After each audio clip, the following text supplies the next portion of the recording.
hate is a strong word there. Right? Uh, I mean, I was gonna say bang average, to be honest with you. But should we just like start the podcast and start just go right into Crown Jewel? You just want to bury it right off the bat? Yeah. Are you upset because Chelsea Green got disrespected so hard? Yeah. There's so much, Alex, that I hated. I hated. You hated? I oozed hate the entire time I watched it. Okay.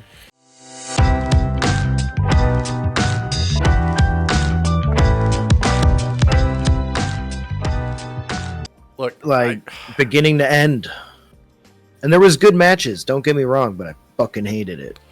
Look, for the first time in a decade since they started doing this, this was like the first time I feel like it wasn't just like a non-canon event in the WWE like lore universe.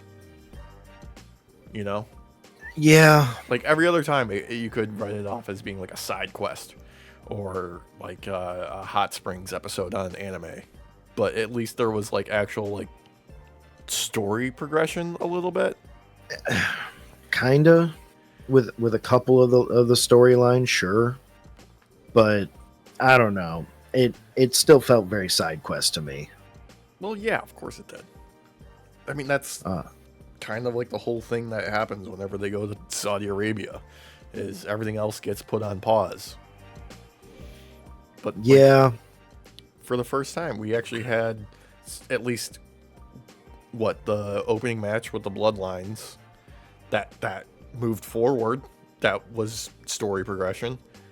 It's a shame it happened in Saudi Arabia, but it did happen. I mean, that match wasn't bad. Like, I'm not going to sit here and say like the matches themselves were bad overall or anything, because that wasn't the case. I just don't like the government that was in charge of all this. I don't like the setup, and I don't like how like non-existent it is for these belts, because they didn't keep them for more than like being in the ring with them. So, well, did you see the photos of them like actually like of spoilers, Cody and Liv with the belts backstage with them, like over their shoulders? Yeah, both of them. Yeah, like I mean, Liv's not very big to begin with, and she looked tiny enough compared to that belt. But also, like even Cody, it looked ginormous on him. Yeah. I think we made the joke about this in GM mode, but that belt for the men's portion is like fitted for Randy Orton only. Dude, that's fitted for like Randy, Bronson Reed, Braun Strowman, or Brock. Yep. The thing's huge. The women's one is too, especially when you see it on Liv. I think we'll go more into it. I'll explain more on things. I don't want to just start giving away things of what we're talking about in the moment, but my favorite moments overall had nothing to do with belts. So yeah, that's pretty reasonable. Before we get too far away from the belts, and while it's on the top of my mind, I just want to mention I had no idea they legitimately had a second belt, like a women's belt, because they never showed it before. I don't remember them showing it before the show itself. All right. So prior to the show, when I was looking up the belts online for like images and such, I did see it then, but I don't remember seeing it on any show or program. I think they were only showing the men's, but I mean, it's basically the same thing. It's just a little bit smaller. And it's got like a white backing instead of black. Like the actual belt material itself. Yeah. Yeah, you're right. But it's not that much smaller. Yeah, they didn't promote it at all. Like, no. I wouldn't have known unless I had found the image of it, like for real. So Yeah, like a couple of things that I noticed that was at least different this year Hmm. compared to previous Crown Jewels that I didn't pick up on before. Um, Number one, you could actually see some women and little girls in the audience, in the crowd. Uh, It took me about 45 minutes to find one yeah, until they did like a close up where I yeah, saw like a woman and like maybe her daughter. So, yeah. I know. That was new. Um, Hmm. Kind of, a step in the right direction, at least. Kinda. Kinda. I don't know. It still feels so performative. It feels Hmm. so like, this is the royal family's PR machine, at full sprint. It very much felt that way because other than like a couple of women here and there from Saudi Arabia, the majority of the women in the arena were either the wrestlers Mm-hmm. or family members of wrestlers that were like right in the front row. So there wasn't many. There No, was not many. no. At More than least, the last time. yeah. So At least it just wasn't a sea of dudes again. yeah, There was, it wasn't a complete sausage fest. How about that? yeah. I mean, overwhelming still, Alex, but Mm-hmm. not quite as overwhelming as the last time. All So right. yeah, Before we get too cynical, let's start talking about the actual like show itself. okay. 20 minutes from the intro and entrances to the first bell ringing with the Bloodline versus Bloodline tag team match. I mean, overall, I'm just gonna say, like, not gonna go move by move or anything like that. This was fine. It was fine. Yeah. It was more storytelling than really just anything else. It wasn't about like, okay, going wild for some crazy maneuvers or insane spots. This was okay. No, they're just progressing the storyline here. Crowd is fucking hot for this and everything else Hmm. on the night.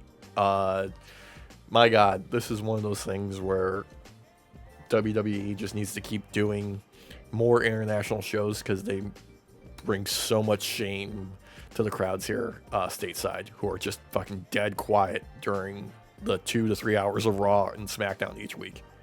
Yeah. Well, at least in comparison. In comparison, yeah. Because some areas are louder than others, for sure. Yeah, the crowd was really behind this. I think overall it was great. One of the better matches of the night. Mhm. I like that the storyline progressed the way it did because otherwise this would be over already. It's one of the few things that happened at Crown Jewel that I was actually happy to watch. So, I think Roman looked amazing Mm-hmm. throughout the entire time. He got to get many spears off, quite a few Superman punches. I think the overall story that they're trying to sell is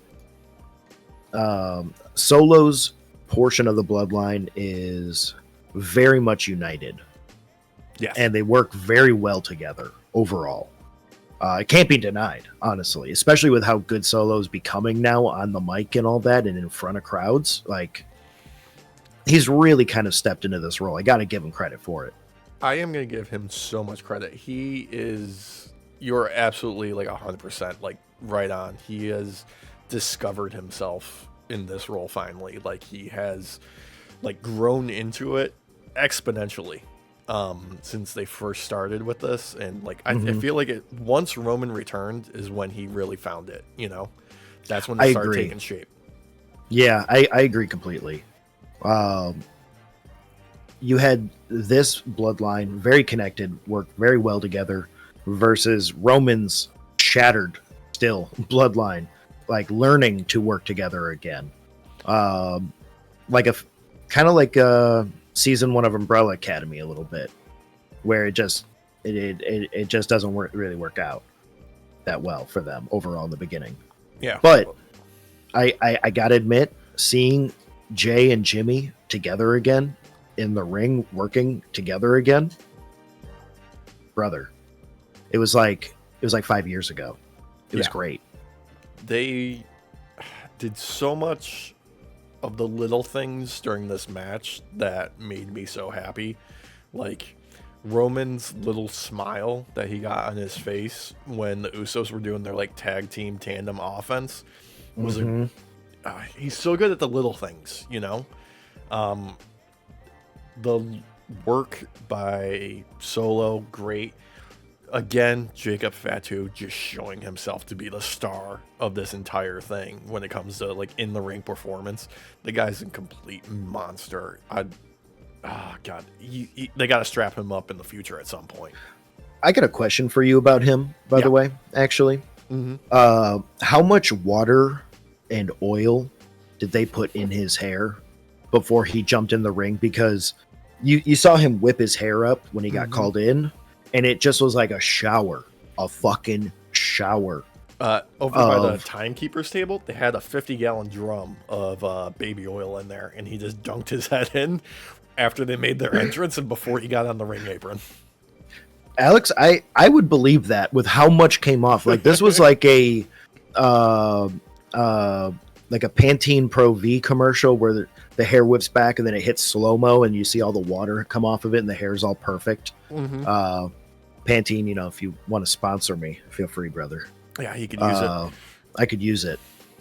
No, he you're right though. He is amazing out there, and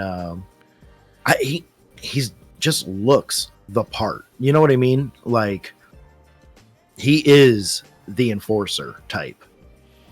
Yeah, like you buy all the things that they say about him in the promos and the work that he does in the ring, the I love you solos that he got over so quickly. Even like everything, there was chance for everything. They had the crowd with them 100% before the bell rang. Like there was the OTC champs before the music hit. Yeah, it's one was great. Yeah, it's working so well for them right now. And then to cap it off, I mean, Roman and Jimmy and Jay losing, and then Sammy's music hitting and him coming out there to make the save that didn't work out because once again, you know, they're all not quite where they're not gelling. They're not where they need to be because there's still unfinished business between them all. Yeah, I'm not going to lie.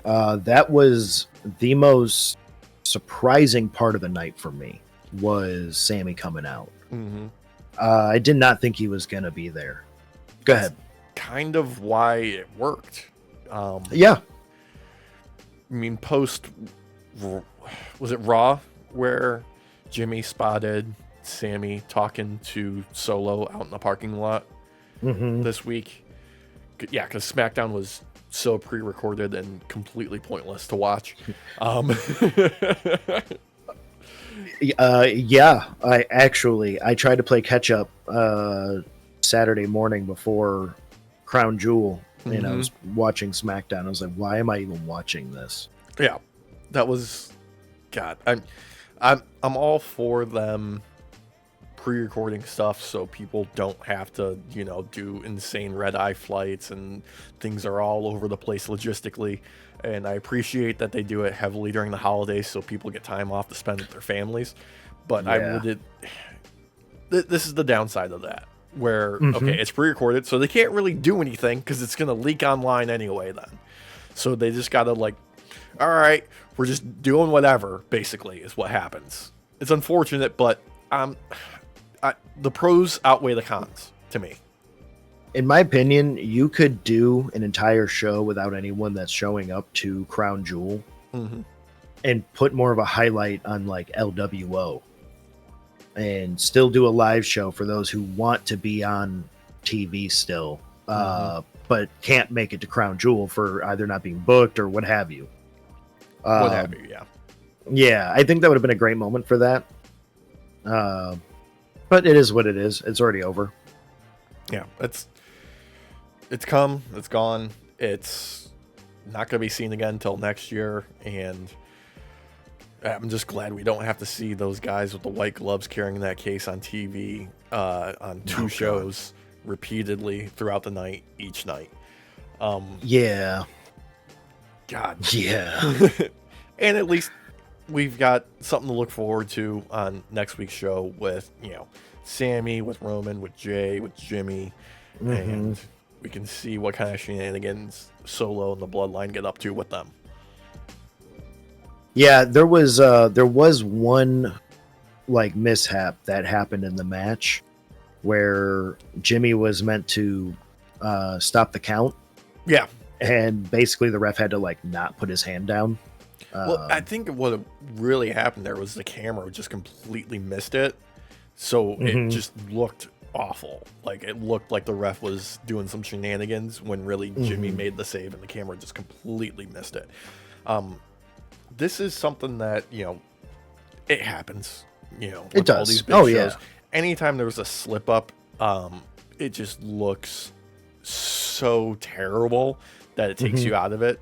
Just because we're used to seeing, WWE as being, very polished when it comes to the big shows.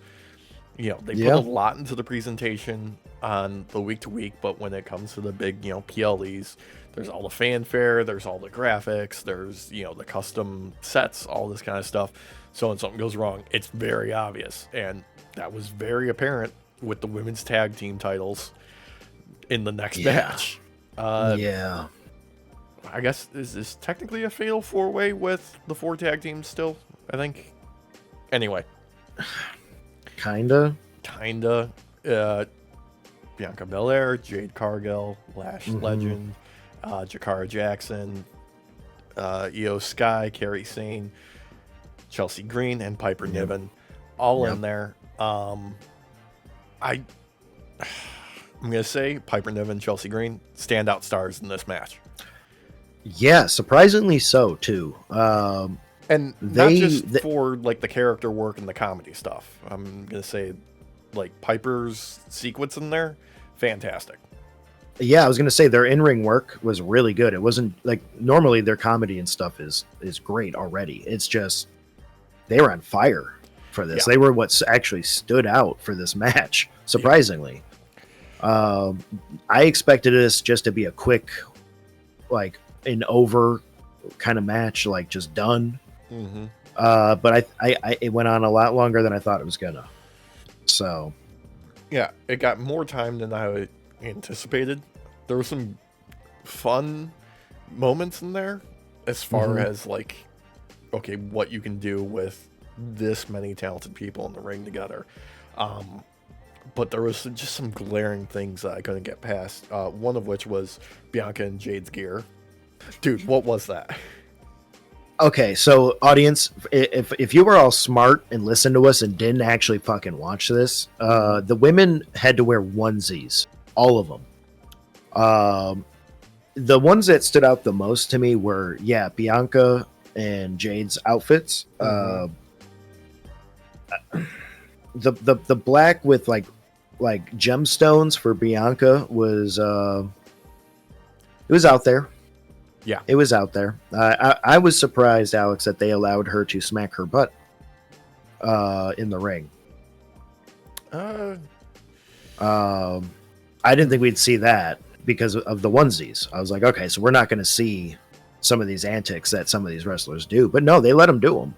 Yeah. So credit where credit's due. But yeah, the onesies were not good. And this is going to be a recurring theme. I'm happy they're not wearing the onesies with the oversized t-shirts anymore. I'm happy we're not doing that anymore. Yeah. I liked seeing the more customized gear, particularly with Damage Control. I thought their gear looked pretty freaking sweet. Piper and Chelsea had some fun with it. Lash Legend, Jakara Jackson, theirs looked cool. The airbrushing and stuff like that. I just think, like, Bianca and Jade's just looked, it looked like they covered them in glue and then rolled around on like some children's like pirate treasure toys. And then mixed it with glitter and Elmer's glue. Yeah, it very much gave that vibe. It did, right? Is it Hot Shots 2? Yeah, where they're dunking their hands and they like glass, M&Ms, gummy bears. Gummy bears. Yeah, that's exactly it. Yeah. It was very much that vibe. It was bad. Yeah. Io's looked like that would be something she would wear outside of this. I will admit. Chelsea made the most of it. Piper Nivens, like that made sense to me as well. That was one of the few, in my opinion, that actually like made sense. Yeah. There's only one other that I can say where it actually made sense overall. But I did like Chelsea's like little skirt thing she had on, and she still played to the crowd a ton. Like her crowd work is like S tier. Oh, always. Dude, the spot where she teased the moonsault to the outside from the ropes, and then like, nope, I'm going one more down, going the middle rope. Nope, still too high, going back down. Bottom rope, no, I'm from the apron. I can't do that flip and just turn around and goes for the body splash. Yeah, no, I love it. Money. They were the highlight of the match overall. I think Jade and Bianca definitely allowed the others to shine more and just wait until the end to get the pin, which I'm overall okay with because we're at Crown Jewel, and to me, in my opinion, this is still a side quest. This is not main quest shit. I think it really gave a chance for Jackson and Legend to really kind of shine more, and I think they did too as well. Yeah, they're showing off their personality. They're showing off what they can do in the ring. They're on a big stage for still being in NXT, not being moved up to the main roster officially. Which is surprising to me. They should be already. I think they've already made their presence known, you know? I mean, just over the past couple of weeks with the crossover between, NXT and the main roster, I think it's working. The only thing I was really disappointed with was, Io Sky and Kairi Sane. Like, they usually are, like, top form as far as, like, the women's division is concerned. And I don't know what it was. Maybe it was jet lag or what, but they were a little sloppy on the night. Actually, them and Bianca and Jade. Yeah. Honestly, it was kind of surprising because Io's typically at the top of her game, and was it the suicide dive she tried to do that didn't land quite right and didn't really look good with everybody falling? It just. There was another moment where she went to like jump from up to the top rope and just missed completely. Oh yeah. She's had Damage Control has had a couple of slip ups the past couple of weeks. The last one on I think it was not this most recent SmackDown, but the week before, she missed something entirely, but they recovered quickly. And I'm not sure what's going on. Maybe there's like some injury that she's just trying to ignore and trying to work through until they get the storyline over, or maybe not. Maybe she's just having an off night. Who knows? Yeah, I don't know. But she wasn't alone with some slip ups. Jade was meant to do like a throw over back, and she completely missed the catch and fell over. They recovered from it and made it look like that was meant to happen, but you could tell like she was originally meant to grab her, Io, and throw her over her back, and it I don't know. I think this was an opportunity for everyone to shine, and really only 2 teams were able to capitalize on that. Yeah, and that it is what it is. Sometimes that happens, and if you're gonna have an off night, I mean, no better PLE to do it on than Crown Jewel, because that has a history of fuck ups, and like everybody has off nights when they're in Saudi Arabia. Hey, guess what, Alex? There might be more of those coming. Oh, yeah, that's right. Oh, that is coming up on Raw, which will be tonight when this goes out for everybody at home. Oh, I forgot about that. Oh, man. Hey, at least they're not going to get trapped on the tarmac again. Hey, that's true. And nobody got concussed. Also, yet. So maybe. Okay, nobody has reportedly been concussed. Yes. Yeah. But to finish off this bit, if you want to watch any highlights, Jackson and Legend, they look great out there. They work really well together. They need to be on the main roster. I think they would bring a lot of fresh air to the women's division overall, whether it be singles or tag team. Yeah, as JR, our good old buddy JR would put it, they have been very efficient at maximizing their minutes. Yeah, for real. And the crowd loves them. Like, it doesn't matter where they are. The crowd is behind them right away the moment they walk out the gate. It's crazy. Mm-hmm. And then Green and Niven, like, I think they stole the show when it comes for the women's stuff. Oh, absolutely. Overall. Yeah, they were fantastic. So then we had just, okay, we talked about gear with the women. I got to talk about Seth Rollins going up against Big Bronson Reed, because Seth wearing that like pleather denim stitched together nightmare was both amazing and terrible. Like when he came out with the, you know, he had the glasses and like the like cloak thing with the, like, that worked for me. It's when he removed that and it was like just like all this like patchwork pants that took me out of it a little bit. That was yeah. Alex, it took me a good solid maybe 5 minutes into this match before realizing that the tan parts on the pants was not his skin. Oh, it was khaki. Yeah. Yeah, it was khaki. I no joke. I was like, why are there big holes in his pants? Like, that's annoying. Like, that can't be comfortable. Oh, wait, no. And I finally saw it wrinkle. I was like, that's not his leg. Yeah. That's not his leg. But I loved Big Bronson Reed coming out with that gear with the big MF Doom shout out on there. Dude, that looked fantastic. Dude. That was a great body, like onesie. What is that? Singlet. That's the word I'm looking for. Yeah. And his like no sell of when Seth came out to attack him, because Seth just couldn't wait and ran right up the ramp. I love that. It's really selling how strong Bronson is. And it was like that perfect moment of no selling, because, you know, no selling work. Yeah. It depends on the moment. This was that like perfect moment to do it, in my opinion. Yeah, this is like this whole feud that they've been doing is a great use of less is more. You know, like they aren't doing these super long, you know, in the ring promos against each other.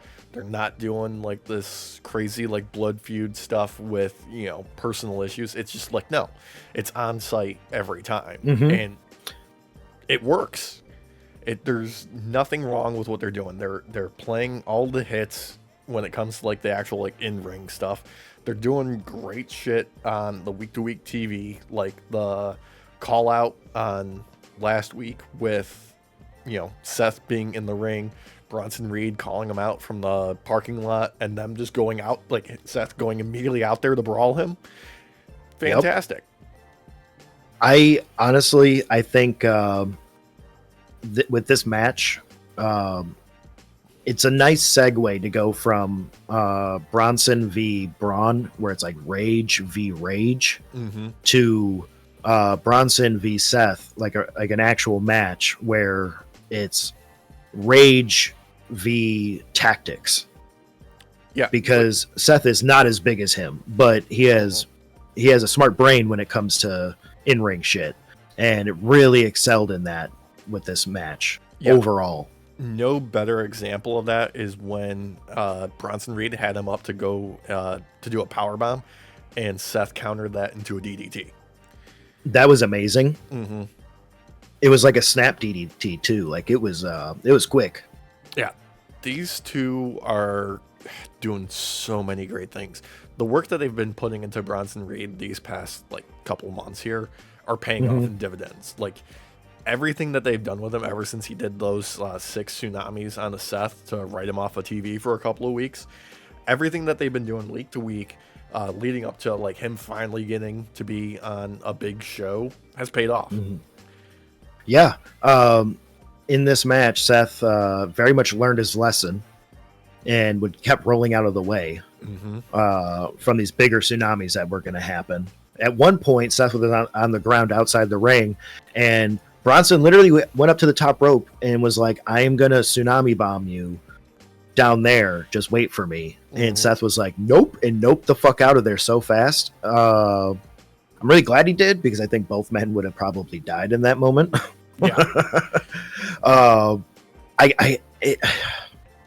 I wish this match was at like WrestleMania. I feel like their feud is not over yet.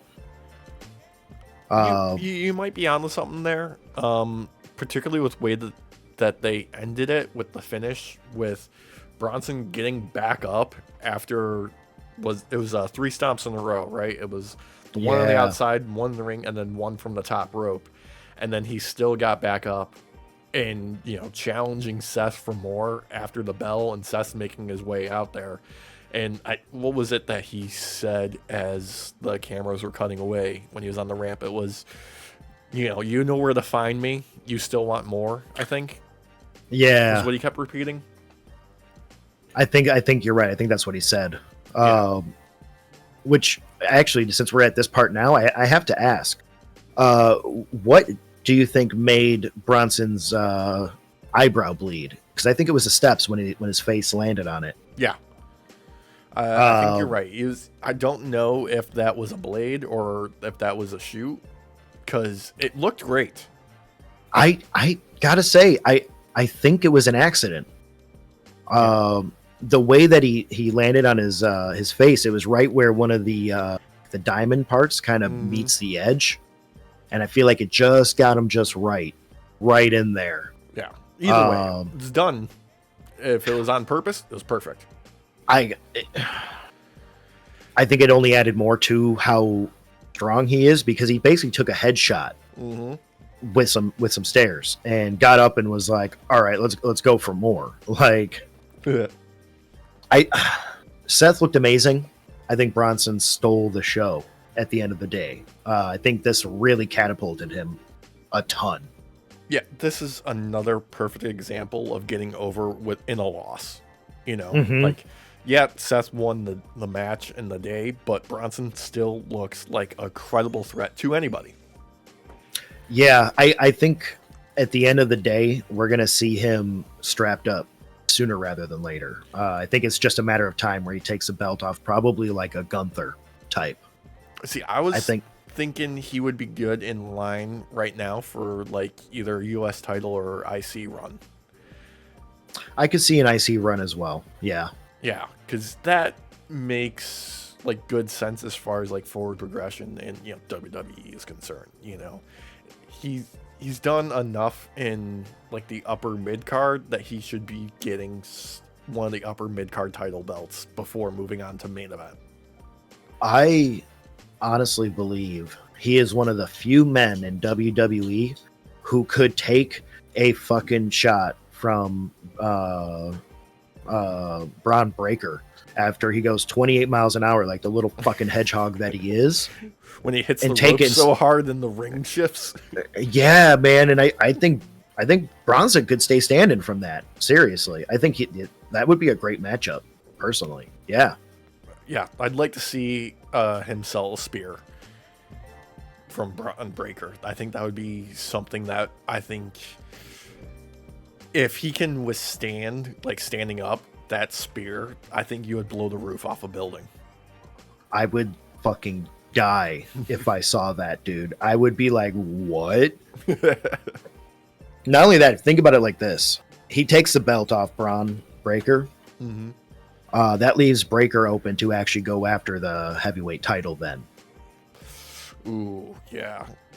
They could have some fun with Gunther hitting him with some chops. Dude, Gunther not even letting him do his little speedster run, just grabbing him and fucking putting him to sleep. Just like straight arm clotheslines him as he's like going to speed up and then wraps around him. Oh, could you imagine clothesline him and catch him still into a sleeper mid clothesline? Dude. Ooh. We'll go over Gunther's match later. But we'll get to that. Yeah. But first, but yes, Bronson. Yeah.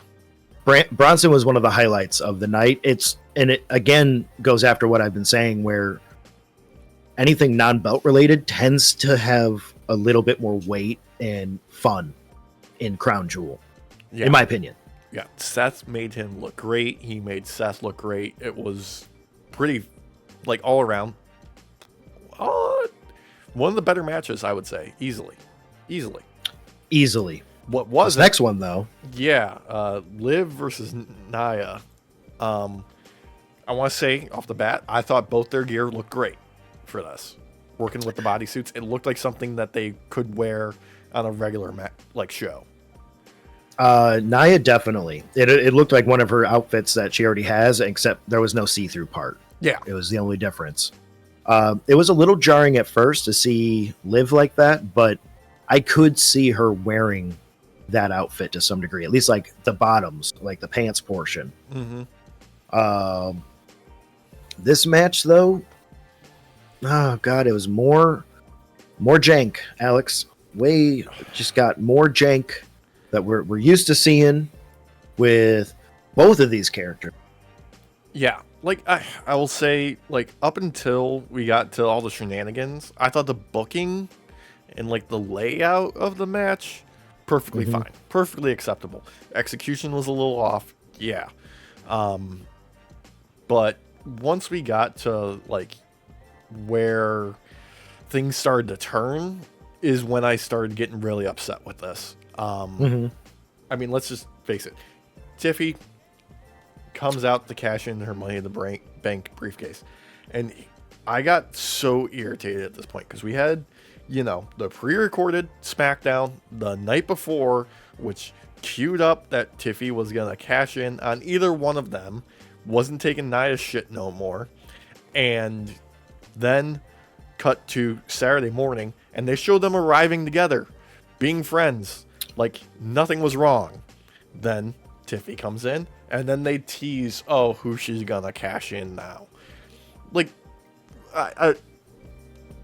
the mechanics and logistics and the layout of this annoyed me to death.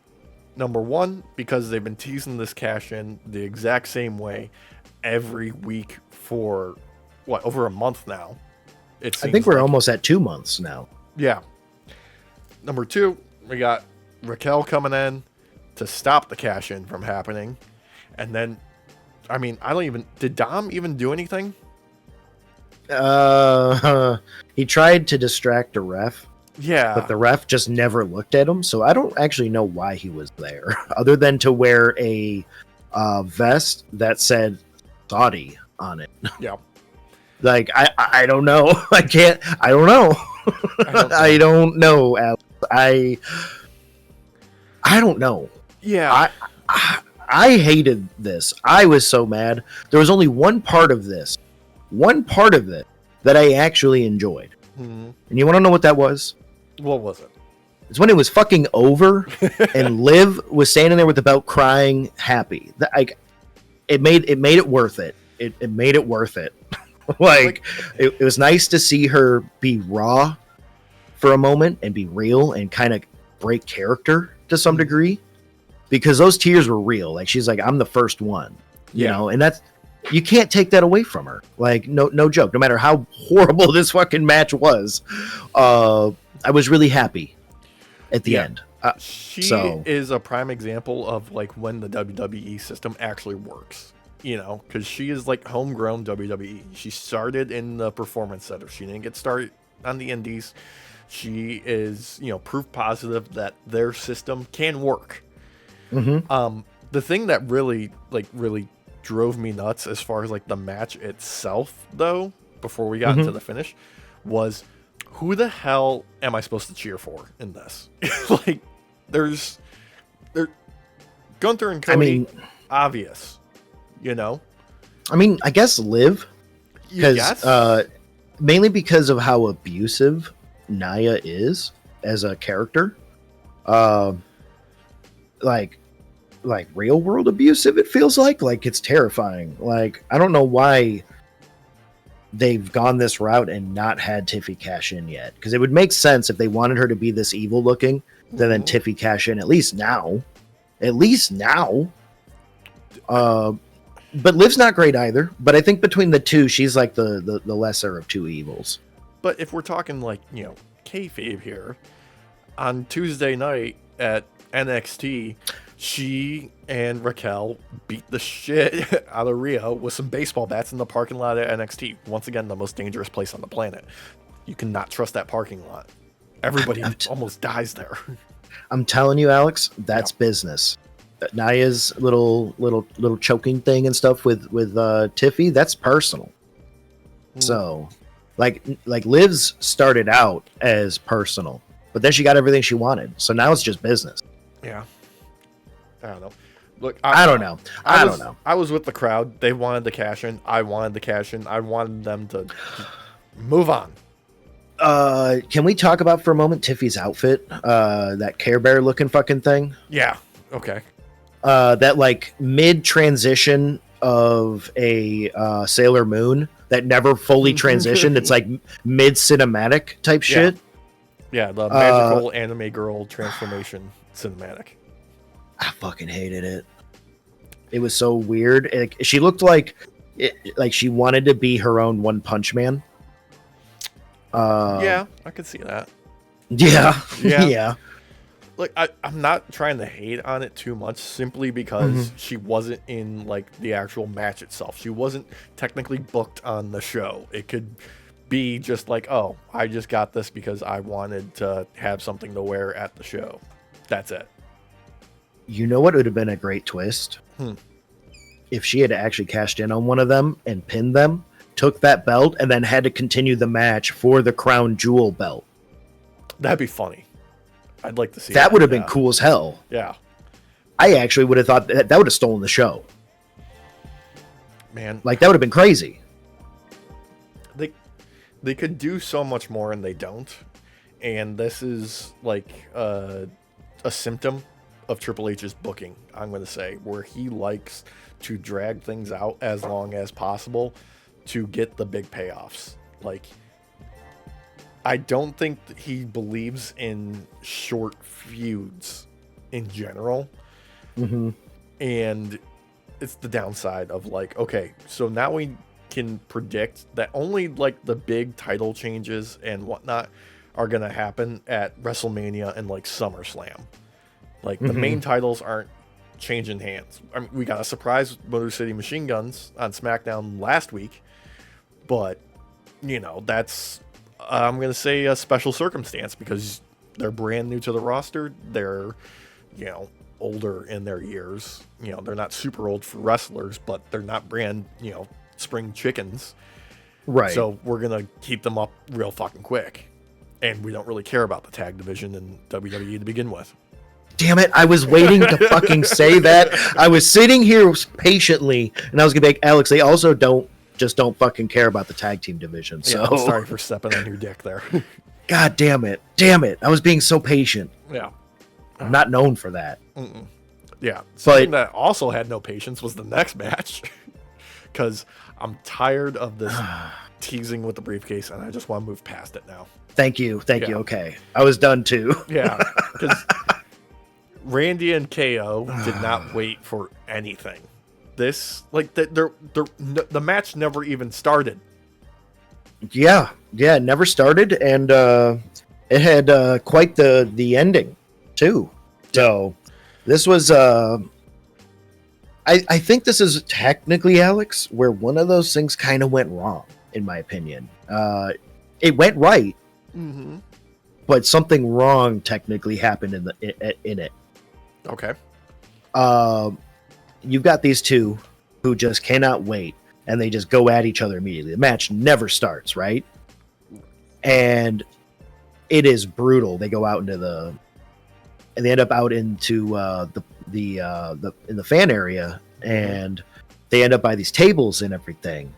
And, you know, KO starting to get the upper hand here over time, especially after he hits Randy with a fucking like empty case with a bunch of like random shit on the table that, you know, was like nothing. It was just to make it look good. But then KO got this like great idea to climb up some steps, then get on top of a box, and then get on top of the railing, and then jump down onto Randy Orton while he's laying on the table. And amazing spot, by the way. I think there was a mistake here, and an accidental mistake. I do believe KO's elbow connected with Randy's chin. Ever so slightly, but just enough, because I had to rewind it a few times, but I do believe that Randy got real knocked out. He got real KO'd by KO. Not just fake KO'd, real KO'd. That man, I don't think he was there in that moment. After. Look, Orton is a veteran at this point. He is a locker room leader, as some would like to joke, but it's legit. And, you know, whether or not that was a work or not, I don't care. They did a great job covering up if it happened for real and making it look like it was part of the plan. The way that it cut away from this moment, after like maybe 5 seconds of looking at Randy, yeah, it just went to the announcers randomly. Like, it was really jarring, and it was like, wait, what the fuck? Yeah. And then it was just kind of over, and they're just sitting there talking for like 5 minutes before the next match starts. And so I do believe that was an accident. Whether he got a little bit of CTE in that moment, you know, who knows? We'll see. But the only reason I'm saying that I'm not too concerned about it being legit is they put a lot of social media out after the fact on Twitter, now known as X, of them making a big scene of them carting Randy away. Yeah. They only really do that when somebody's not seriously hurt. Well, that's the thing. I don't know if he was seriously hurt, but I do think he got knocked out a little bit there still. Yeah, and that's why they had to. Yeah, so they kind of had to cut it there. But shout out to KO for his shirt choice. Oh, dude, he's always top form with his shirt choice. Cowboy Bob Orton. Beauty, real shit talker type deal, and I love it without even having to say a word. I love it, man. Yeah, this solid, lots of fun, really great, and they get to keep this going without either one of them really taking the loss. We forgot to bring up the chair moment. Oh, dude, go for it. So, KO wants to just beat the hell out of Randy with a chair, and they wrestle around with it a little bit, and Randy gets it, and then fucking Adam Pearce comes running in with his, like, I don't remember if he was wearing pink ass socks or just blue ass socks. He was wearing some weird ass socks, and I was like, damn, bro, those stand out. And then he grabs the chair. Randy gets pissed, fucking RKO's him like instantly. Yes. Fucking next dude comes in with his polka dot socks. I only remember these dudes from their socks at the moment. Apparently, I don't know why. That's fucking weird. But he comes in, tries to stop Randy, and again, boom, RKO again. Dude, it was beastly in the ring. Fucking beastly.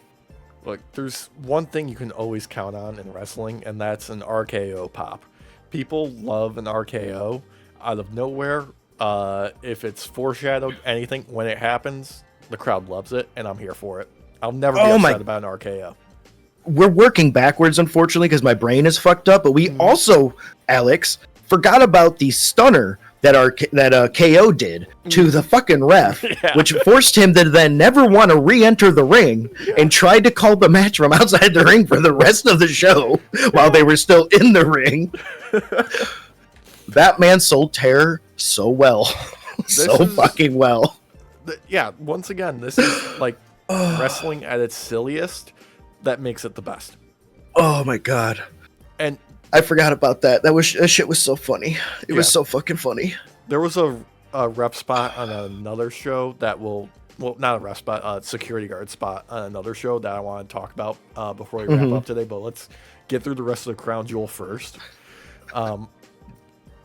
Another just decently solid match. I would say probably like the best performed as far as like the mid card goes, which LA Knight, Andrade, and Carmelo Hayes.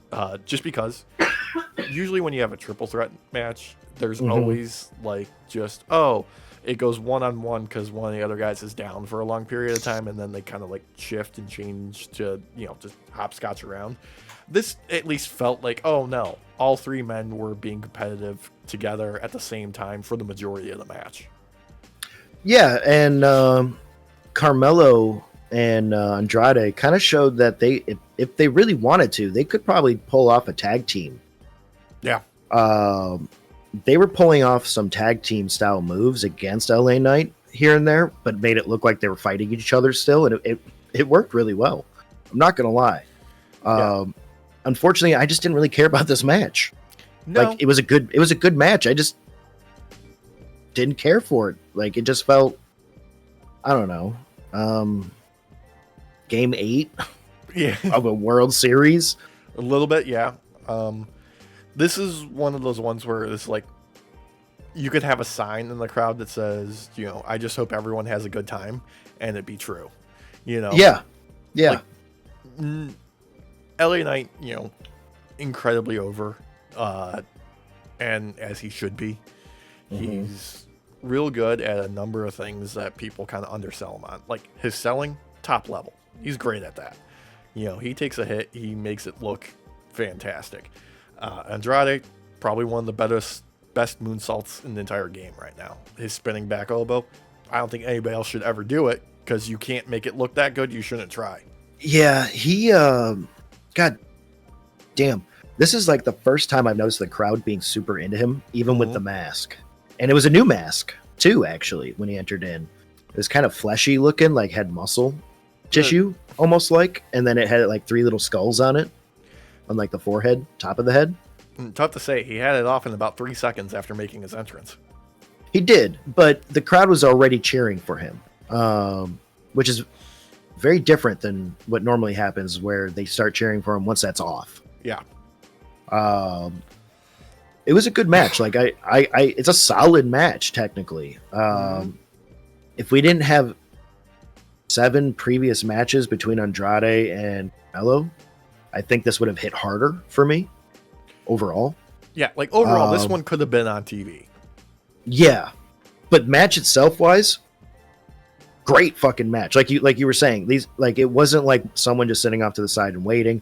These 3 were constantly getting in the middle at each other. Overall, I think LA Knight and Andrade shined the most, technically, in my opinion. Yeah. I think Carmelo took bumps like a champ, though, and I think it still helped him rise up. I think the other 2 just looked a little bit better at the end of the day. Yeah. Well, they do have 7 matches together to get their chemistry right. True. I can really only think of like one real slip up, though. The LA Knight jump to the top rope. Yeah. Himself. Yeah. Yeah. That was not meant to happen, but they made the best of it, and it was great. I know. He chronically will miss that move, but usually he recovers much better from it. Oh man, but like Carmelo, man, he was a little speed demon during this match. I'm not gonna lie, like he made every move look fast. Yeah, Melo don't miss, man. He really doesn't. And again, like Andrade, the crowd was into Carmelo coming out immediately instead of there being like a lag time, like in America. And it was really nice to see that for those 2, because these 2 put in a lot of fucking work over the past couple months. And it can't be denied, despite the fact I'm tired of this storyline. Yeah. One thing that I think can really help everybody deal with that, where the crowd doesn't react immediately and that there's that delay, is let's get some more distinct music for all these people. That's coming soon, though, isn't it? Now there's a new is on his way out, or he is on his way out. I think it's just one guy, actually, Def Rebel. I don't think it's the actual team. But that's just what it is. Jim Johnson, he had a storied career making fantastic music for entrances, and it's a damn shame he wasn't around for however many years now. It shows. Yeah, it's like me making music. I'm not good at it. No, I'm not good at it. I'm not a replacement. No, Def Rebel is a 12-year-old SoundCloud. Yeah, that's what it is. But there was, overall, this match was probably one of the more well-performed matches of the night. I'm just hoping there's an end to this fucking storyline. I'm hoping this was it. Yeah, I'm tired of it. I'd like to move past this now, please. Thank you. Yeah, like I'm just done with it. Yeah, but no, we're gonna get some stepped up rematch for the three of them.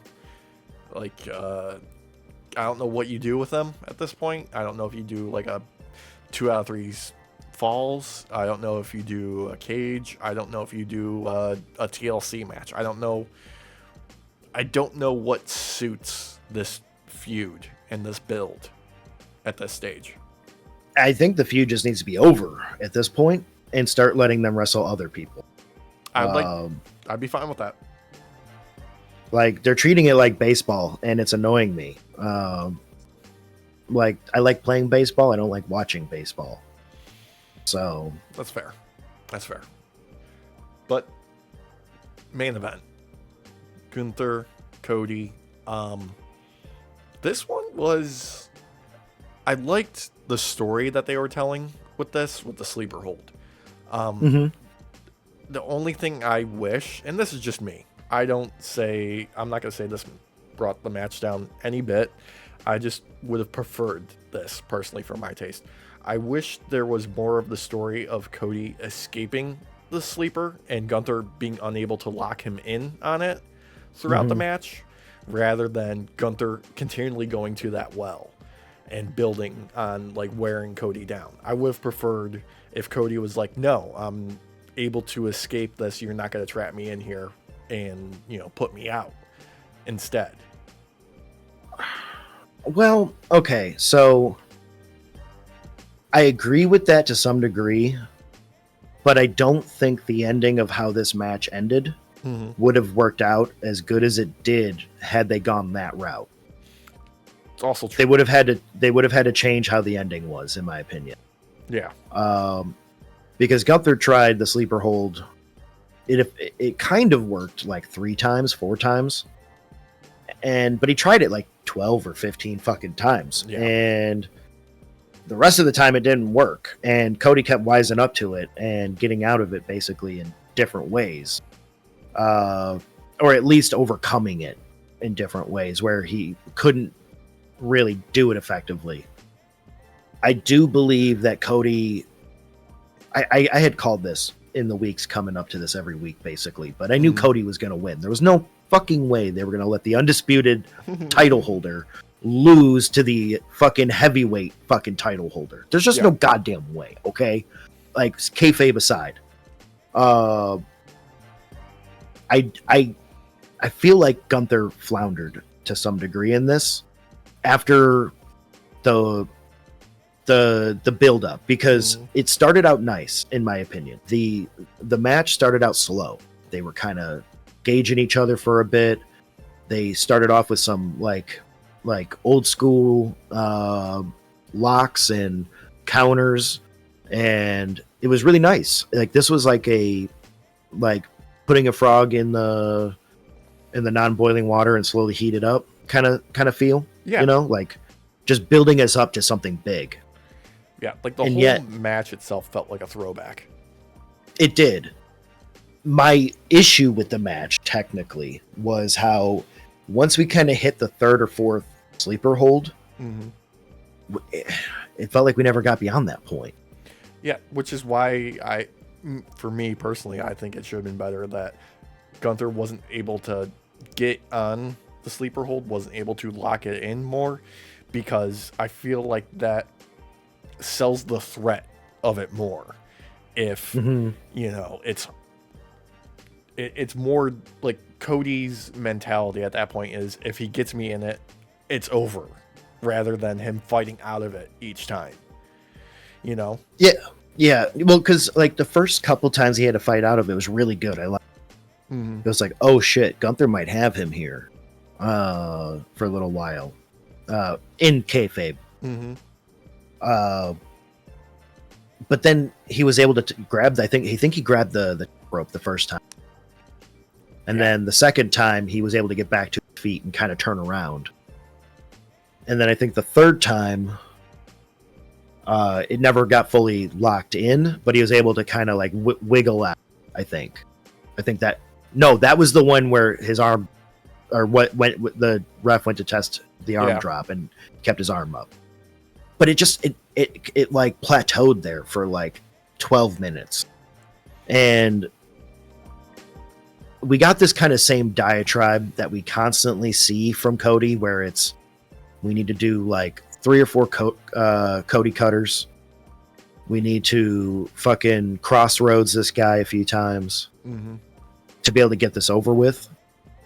It wasn't until like the final maybe 7 minutes of the match where we got to see Cody actually implement learning Gunther. Like it started to go up again for me, because it was like Cody's learning.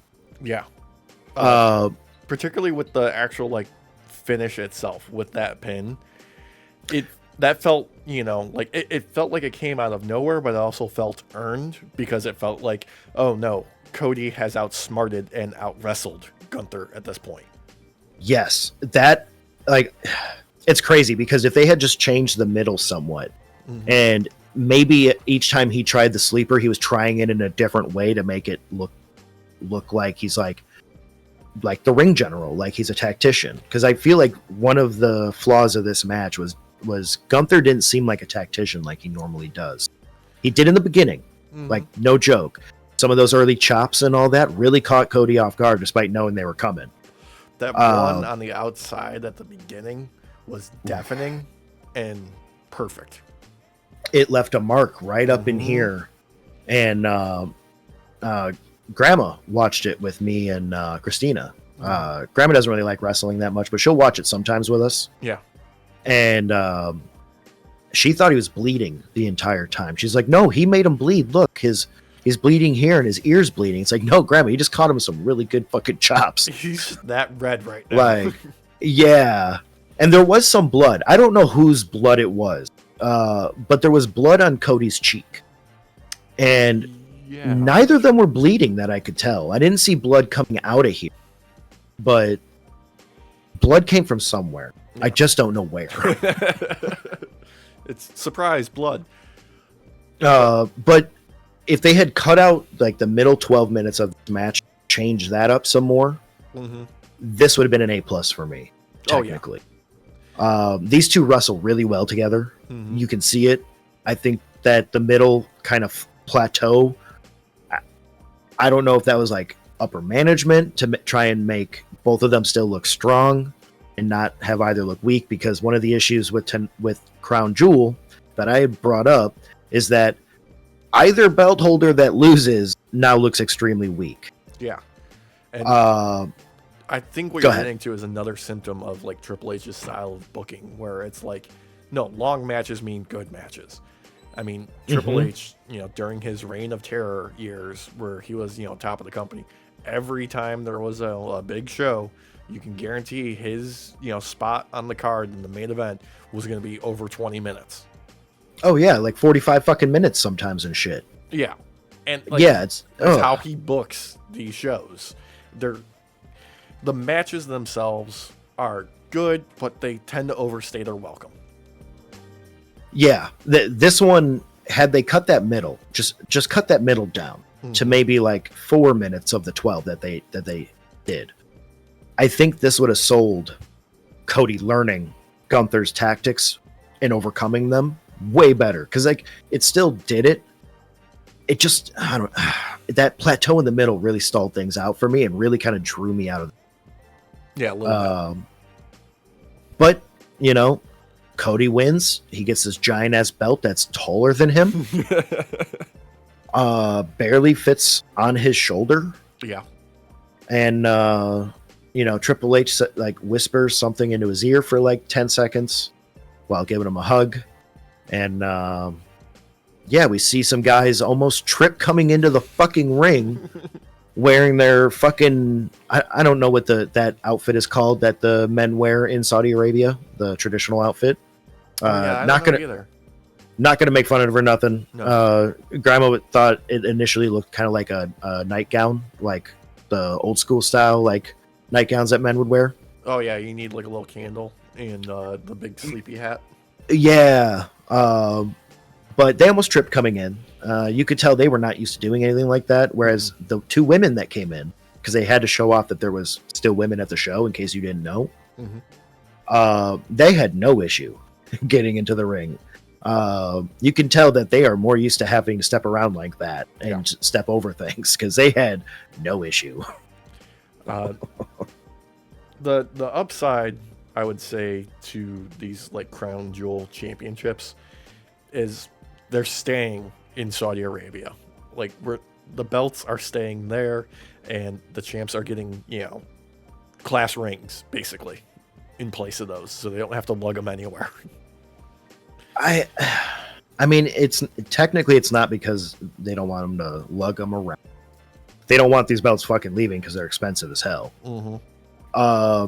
It was nice that they still got to have rings. I don't know. Not for me. No. Still. After show, the press tour portion, I did like Liv's a lot. Very raw, very emotional. Oh, I almost cried. She sold that so well. It's just nice seeing her be herself and not this character that she's being right now in the storyline. That's the version of Liv I really like. So I'm hoping that once they kind of finish up this like Judgment Day storyline with her, that she gets to be that. And I think that version of her, that raw version of her, is way better. Just way better storyline wise. Yeah, it's time for like the Judgment Day storyline to move forward. Let's ditch the Damian Priest, Rhea Ripley aspect of it and do something else with all of these wrestlers. Yeah, I mean, you could still keep it somewhat tied, but do like a Liv learned her lesson kind of deal, and like to apologize to Rhea and become friends and all that, and be like, I was wrong. Because like, let's say Dominic hooks up with what's her face? What, Tiffy? With Raquel. Raquel. Oh. Yeah. Because he's just a little womanizer, little shitbag. What does Wade Barrett refer to him as? A Lothario? The most handsome man in the world or something like that? The most handsome man in the world? Yeah. Oh. Yeah. It's the mullet. It is, and the stash. And I'm sorry, but Jay pulls it off better. Yeah, he's getting a little bit of the chin scruff going on, a little too. bit. He's got a little bit. He's adding to there. It. Yeah. Honestly, I do enjoy his antics on TV. I do too. Yeah, so do I. Yeah. He's great. But beyond that, couple of other things that happened. Let's see. Goldberg has announced that he is going to have his retirement match sometime in the next year. In 2025, yeah. Yep. Yeah, I saw that. Yeah, that's wonderful, isn't it? And then something that was a bit surprising to me, Vince McMahon is attempting to start a new company in California, an entertainment company that will deal with fiction and non-fiction entertainment. Has specifically stated it will not be wrestling, but who knows? I was wondering if you were going to bring this up, because I was, if you weren't. Yeah. I think this is just a way for him to claw money out of people to help pay for some of these things that hit like his legal bills, potentially. See, I thought this was a way for him to shield his money from any legal repercussions by putting it into a corporation instead of his personal accounts. I think it's a mix of both, because I think he's going to crowdfund for this, and people are going to be dumb enough to give him money. We know that. Mm-hmm. And unfortunately, I think he'll earn a lot, and then it'll get squandered into his legal battle. Yeah. Any which way he can. So, on the plus side, if history has taught us anything, it is that anytime Vince McMahon has tried to do something outside of wrestling, it has failed spectacularly. Yeah, I'm waiting for the XFL treatment on this. I'm not gonna lie. I feel like we're gonna get like 2 months of production of something, and then all of a sudden it's done. Yeah. Just done. Who knows? Maybe we'll get lucky and they'll get seized in a lawsuit. It probably will. Actually, you know what? Now that I think about it, his stake in it could get dissolved by the government depending on the criminal case. Mm-hmm. And anything they find during this will be used in discovery, or will be found in discovery, can then be used in Miss Janelle Grant's case and her civil case. So, yeah. The other piece of news this week that surprised the hell out of me, just a couple days ago, WWE has released / not renewed the contract on Indy Hartwell, Tegan Knox, and Baron Corbin, surprisingly. Yeah, the Baron Corbin one, very surprising. All three really surprising. But that one especially because I feel like they were starting to use him a little bit and then just kind of stopped. And I don't know, like I wasn't into the gimmick. Don't get me wrong. I brought it up on here before, but that didn't mean I didn't want to see Baron Corbin like off of WWE. I just wanted to see a new gimmick because I like Baron Corbin still. Hobo Corbin was the best Corbin. And like for years now, he has been, consistently one of the safest and most reliable people they've had on the roster. Like, yeah, I don't think there have been many people that have been given the opportunities for him simply because he has been 100% professional the entire time he's been with them. Like I've never heard of him, having any problems with anybody backstage. He's incredibly well liked. He's one of the more fun people on, when he's not on screen and doing something stupid, but even when he, is making the most out of what they've given him, he's done his best. Yeah, I honestly, I do believe this is going to be a reoccurring theme now that we're reducing TV time, time on air. I think we're going to start seeing more and more wrestlers be let go, because why have them if you can't even put them on TV because you only have 2 hours of booking, which means like an hour and 20 minutes. So, and I think Indy Hartwell is the other one that was most surprising to me, considering just how recently and frequently she's been featured. Being featured with Candice LeRae. She's been in some of the social media posts leading up to Halloween and stuff like that, and just surprised the hell out of me there. Yeah, her and Tegan both for me. It was all three, like I said, were surprising. I don't know. Like it always seems like the women's division is one of them that always gets to suffer first. As long as it's not NXT, it seems like that way. Yeah, and it's kind of tiring. Like you have a bloated roster. Like, why reduce your TV time?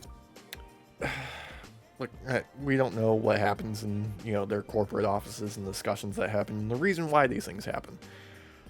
It's unfortunate, but it's the way WWE has always operated. I do want to wrap up with, some good news, a bit of a light note, some less cynical stuff, and I want to talk about Fright Night Dynamite. Because this AEW was back on form on Wednesday night.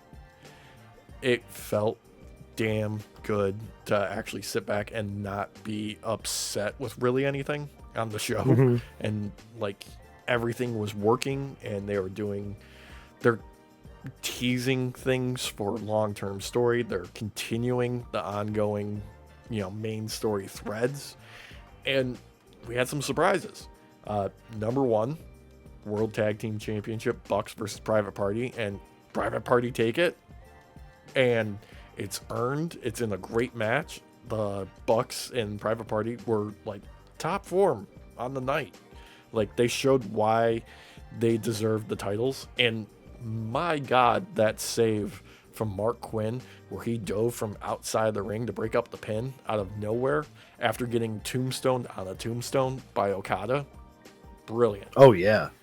Oh, God, yeah. Yeah. The teases from the Bucks with the Kenny teases, the V-trigger, the one-winged angel, all of that. They're hinting at stuff again. They're getting extra meta with things. I love when the Bucks are like that. There's always a reason they do this stuff. All right, so word on the street is it might only be a matter of months before we see Kenny Omega in the ring again. Yeah. You saw that too? Yes. Yeah. He's gonna be featured in a New Japan show coming up. Not in the ring doing anything, but he's like public appearance. We'll say. Yes. It's a good sign. There's Real rumors good as sign. to why they're doing it in New Japan, and primarily most people are of the consensus of like, no, Kenny's been, doing his physical rehab in Japan because he likes Japan. He's lived there for years when he wasn't, living over here. And that's just where he prefers to be sometimes. It's his home away from home. It's his second home. So it makes sense that it just works up, scheduling wise and all that kind of stuff. And I mean, his history with New Japan and New Japan's relationship with AEW, it's kind of a nice crossover, technically, in my opinion. And it's a good way to get people to kind of watch both. So I think it works out, personally. I do believe that Private Party defeating the Young Bucks, this is the trend that you and I were talking about, where I think the Bucks know this gimmick right now isn't working. Mm-hmm. And they're going to take some time away. And I think they're going to be back with something new.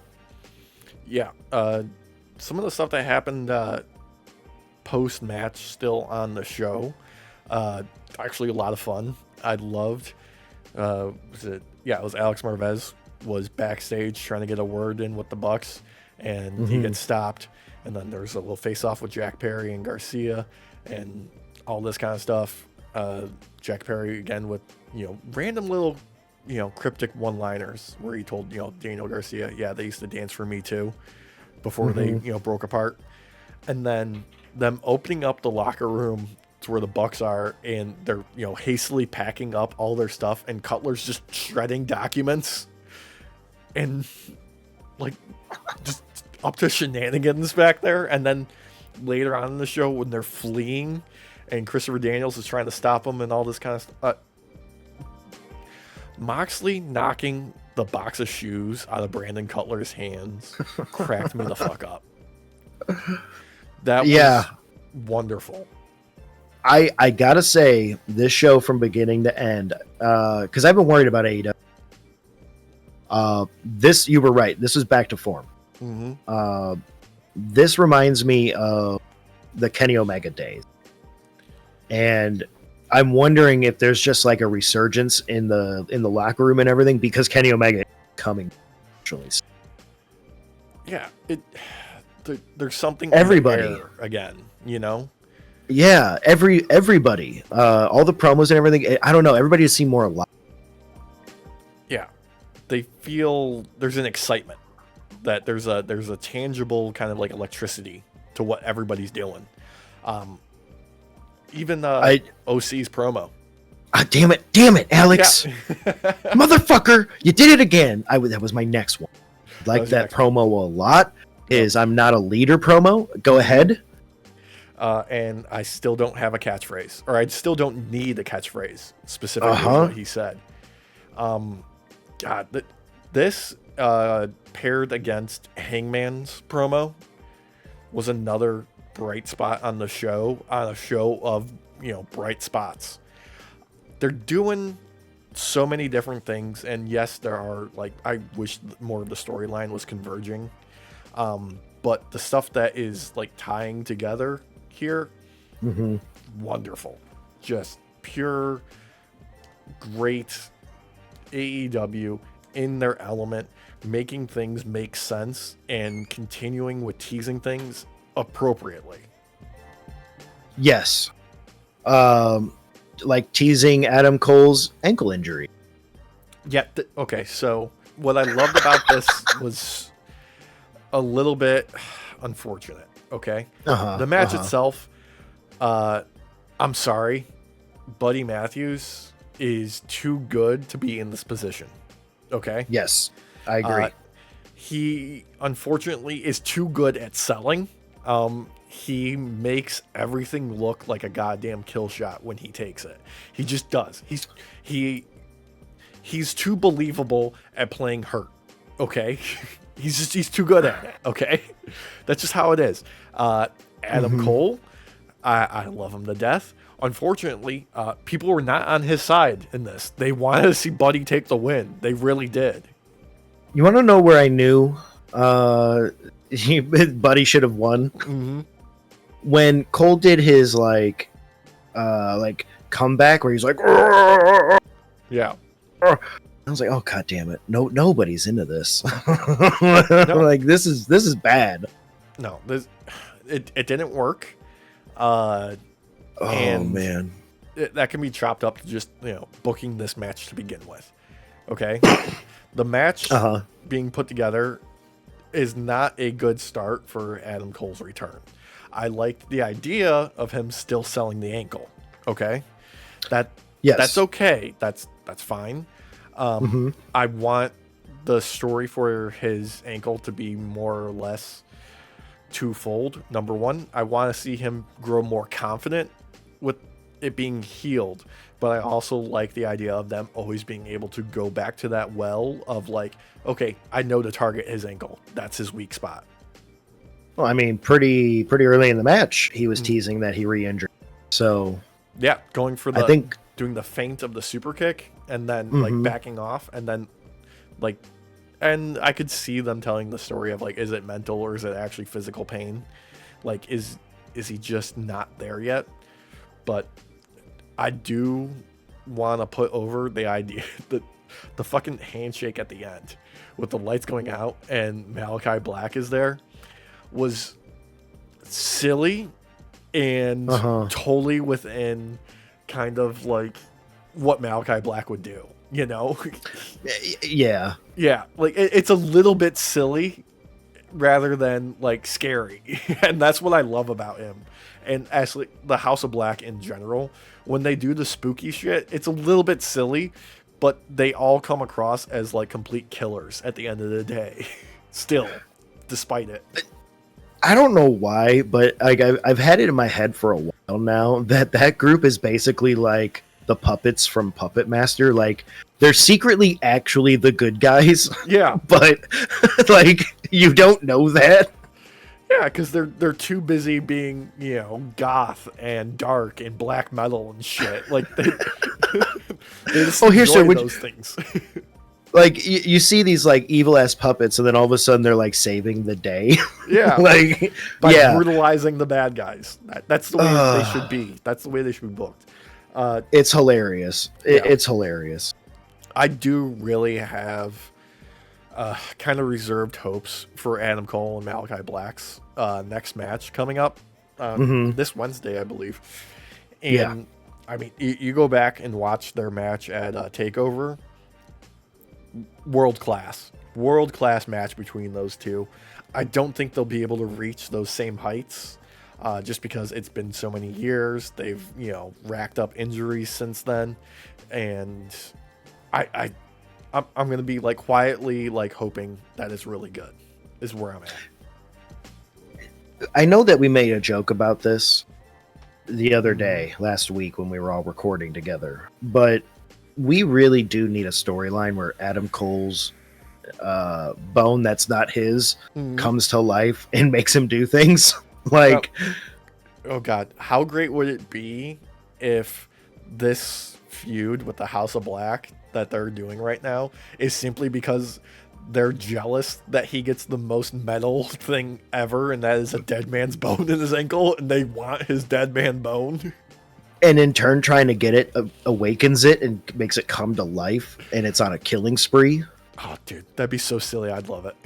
And the only person who could potentially stop it, because it's as crazy as a fucking alive ankle, would be Hangman Adam Page. Yeah. He would burn that fucking ankle, dude. Yeah. He'd be like, I'm setting this shit on fire. Yeah. Insert the gif of Tony Khan at the bar slamming his fist in the ground going, book it. Book it! Oh, God. But the real thing that we really got to talk about is Swerve versus Shelton. Started off a little slow. I want to say like the last half to last like 5 minutes really kicked it in the next gear and really made this match worth it. when it became like the actual like in-ring stuff. I loved this back and forth that they did. Swerve and Shelton both looked great. God, Swerve has and Shelton both. They've got aura. They both look like superstars. They both look magnificent. The interactions with MVP and Prince Nana, great. I mean, we all saw the writing on the wall. We all saw the writing on the wall from the moment that Shelton and MVP were paired together. From the moment this match was put together, from the moment that they're building Shelton up to be just the magnificent bastard that he is. But still, like, the payoff was great. I want to say, I got to put over the little detail of Swerve gets the win. MVP just, gets on the phone, real subtle. They capture it on camera, full frame, get everything. And then the lights go out. The music hits. And, man, Bobby Lashley coming out there. Ooh, looking like $1 million immediately. This man, that suit. I was gonna say, this man had fucking drip. You know how like when Roman's music hits, you get goosebumps? Yeah. Same fucking thing with Bobby Lashley. Oh yeah. This was nuts. Swerve like literally just picks up the win. Bobby comes out, immediately goes after Swerve, has to fight security, throws them around like little fucking ragdolls because it's Bobby fucking Lashley. And Shelton kicking that one security guard through the head. Like, he didn't kick him in the head. He kicked past his head. He kicked behind his head. It was like 30 Days a Night where fucking Josh Hartnett punches through that dude's fucking mouth. It was like that, but a kick. Like it laid that motherfucker out. Holy shit! And I know there's some people that are like, okay, Bobby should have popped that shirt off, show off that rockin' bod. No, they're gonna make you pay for that. They're gonna make you pay for that. Oh yeah. Yeah. I gotta say though, MVP and his group, if it's not gonna be fucking OC, they're the ones that take on Mock and his bad guy group. Like, especially now, fucking having Bobby Lashley out there, who in just a suit looks like a goddamn beast. Yeah. Like, come on. They have since the beginning nailed the presentation of the Hurt Syndicate. I want it. Like, the only thing that was a slight hiccup was being able to hear production at the end, being like 90 seconds, 30 seconds, hit the boat. Like, being able to hear that was a little jarring and took me out a little bit. But MVP saving it at the end with the mic going, guess who's back in business? Guess who's, yeah, dude, thank you. Okay, good. Because, like, what a fucking way to end. Oh my God, dude. Yeah. Because I'm not going to lie to you, I forgot about the hiccup until you just brought it. Because the ending was what got me the most. I feel like AEW is about to explode. Yeah. This has got so much going for it, and it makes me happy that we're getting Full Gear soon.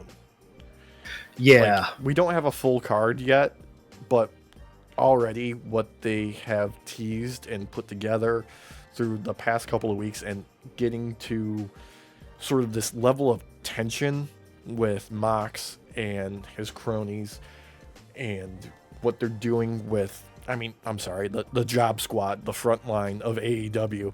Besides, Darby and OC, nobody else is really a threat in that aspect. Daniel Garcia can do some stuff, but I want to throw out something that they did with Mox, and I think it's all but confirmed that the new group's name is going to be the Death Riders. Love it. Yeah, we were talking about that. Yeah, I love that. Yeah.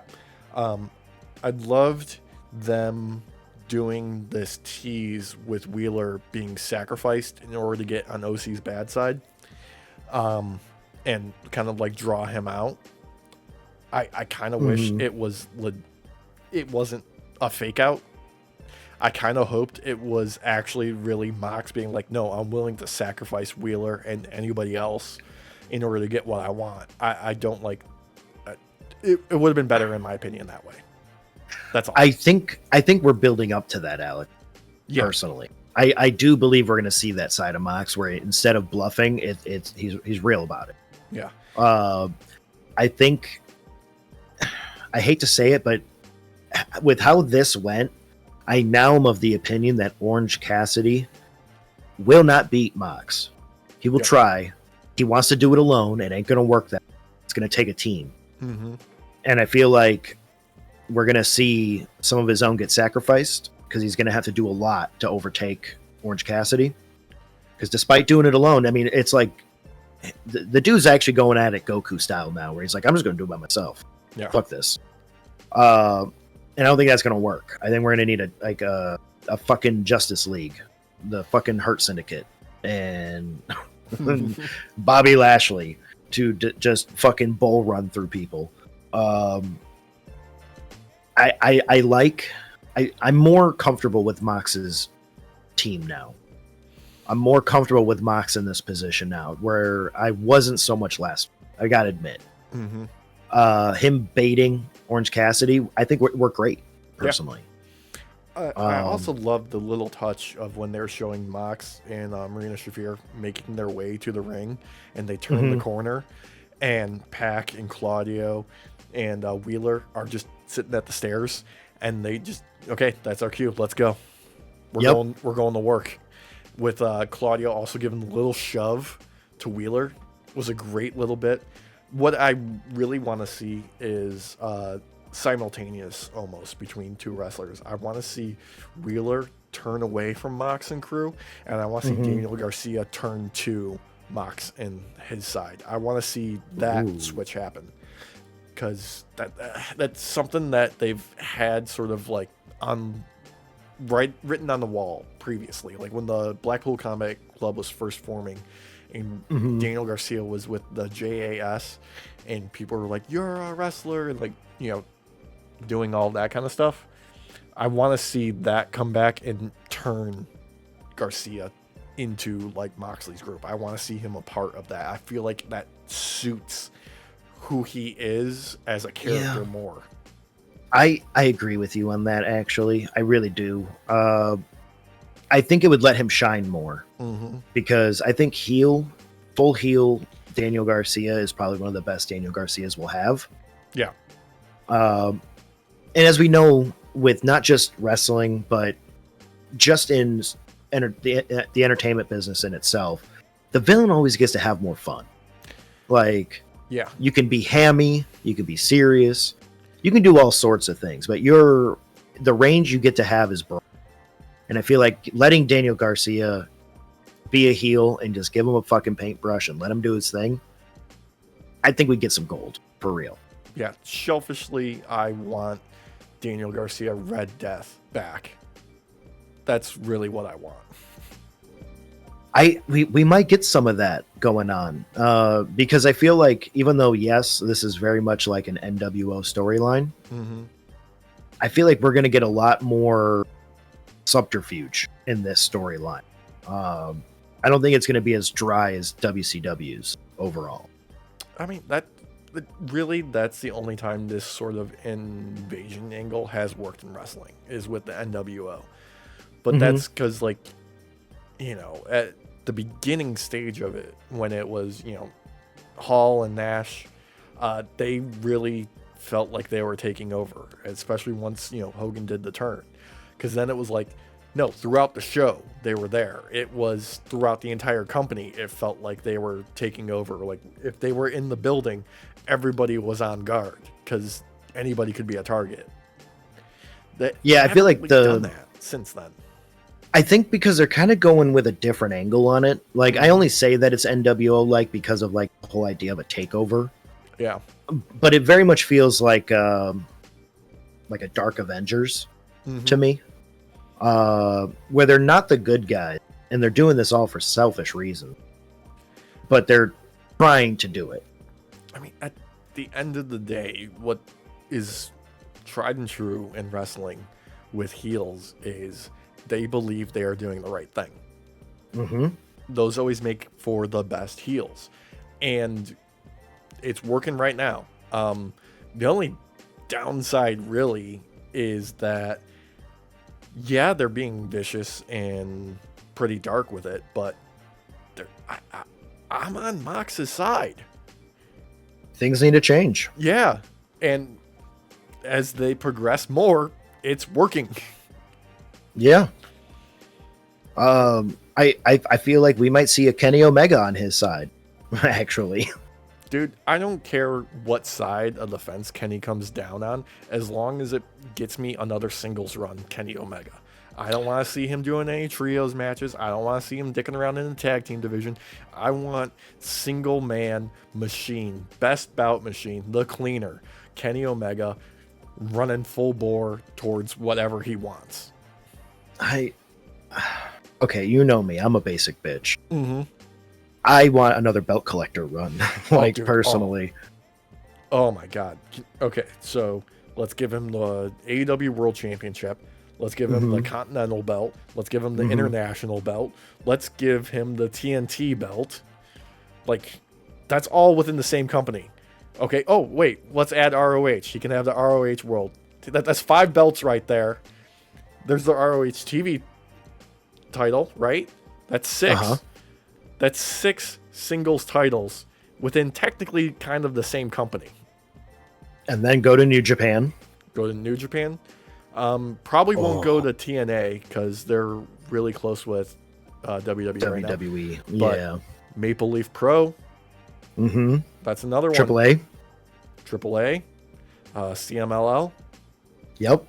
Oh my God, man. I'm up to 10. I'm up to 10 belts here. Minimum, actually. Minimum. Because they all have their own, like, intercontinental and shit, too. So, I mean, he might spend 3 months over there just taking belts. Like, come on, man. I want him to show up, arms outstretched, like Jesus. The Jesus of wrestling. Just belts lining up both of his arms. When he was, this was New Japan, the puffy fucking leather jacket, the one ear pierced with like the little cross dangling off of it. Yeah. Looking like fucking what's his face, the singer. Yeah, I know exactly who you're talking about. I can't remember his name. I can't remember his George name Michael, right now. That's it. George Michael, thank you. Because I went to say Shawn Michaels, and I was like, that's clearly wrong. But he also did that, kind of. I want that. Yeah. I want that. He make him just a fucking anime villain. Like, let him come out like the Sephiroth we all knew he was already. Yeah. Like, I miss you, cleaner. That's just what it is. It is. Me and Alex, audience, could talk literally for hours just about this man's catalog of matches and never be done. Yeah. Like, if you haven't seen it, go back, watch him in the G1, watch him in Okada's series. If you just want, like, that's a whole day right there. I mean, if you want some, like, night-off lore, like some real night-off lore, when me and Alex lived closer to each other, I would go over to his house sometimes to watch AEW. And when he was first getting me into AEW, before he even let me watch an AEW match, I had to watch all of Kenny Omega's catalog that was available online. Yeah. And that wasn't, unfortunately, much because New Japan is a real stickler when it comes to having their stuff available online. Yeah, I was going to say, it wasn't a lot. But holy shit, if you go through this man's like prior years, and I'm talking, he's working with some of these guys you're seeing in WWE right now, AEW obviously right now, New Japan even still, like, the dude is a fucking tank. Just a fucking tank. Best wrestler in the world. I love him. I love him. God. That'll do it for this week's episode. Thank you so much for joining us. Thank you for liking, commenting, sharing, subscribing, doing all the engagement, hitting all the buttons, and letting us regale you with the most skippable WWE PLE of the year. Yeah, actually, that reminds me. If you did watch it, let us know down in the comments below what you liked and disliked the most. Did you were you happy with the Fatal 4-Way, quote unquote? Yeah. Did you like the Bloodline v Bloodline? Did you fall asleep? I almost did. I'm not gonna lie, I almost did during the middle of the show. Okay, it's on early in the day. That's the worst part. See, Alex, I watched it on replay. No, I watched it live. I did not. I didn't hate myself that much. Yeah. So I watched it on replay, and I'm not going to lie to you. The Cody Rhodes Gunther match, I almost passed out in. Oh. During that 12-minute stretch of fucking just trying the sleeper hold over and over again. So, yeah, let us know what you liked and disliked about Crown Jewel. Let us know if you preferred Fright Night Dynamite over Crown Jewel, because I know I fucking bit more exciting. Yeah. We'll see you next week. Only thing left to do, let's say goodnight. Buenas noches, Night Shift. Oh, we'll see you next week. Oh.